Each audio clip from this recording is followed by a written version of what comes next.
கோயில்ல இருக்கிற சண்முகருக்கு மட்டும் இருக்கா அப்படின்னு ஒரு சிலர் கேட்கலான்னு நினைப்பீங்க. எப்பயுமே நான் ஒரு தலத்தை பத்தி சொல்லும்போது, அதிலும் குறிப்பா முருகனை பத்தி பேசும்போது, அருணகிரிநாதரை பத்தி பேசாம இருக்கவே முடியாது, இருக்கவும் மாட்டேன். அது எல்லாருக்கும் நல்லா தெரியும்.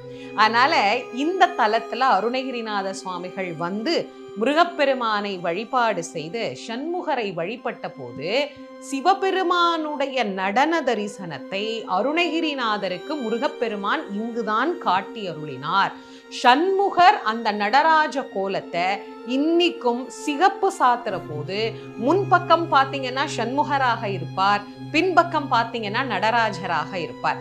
இன்னிக்கும் அருணகிரிநாதருக்கு நடராஜ தரிசனம் காட்டியது நானும் எங்க அப்பாவும் வேற இல்லப்பா, 2 பேரும் ஒண்ணுதான் அப்படிங்கிறத காட்டிய கோலத்தை சண்முகர் பக்தருக்கும் காட்டுகிறார் அப்படின்னு சொன்னா, சண்முகரை பத்தி இன்னும் நான் ஏதாவது சொல்ல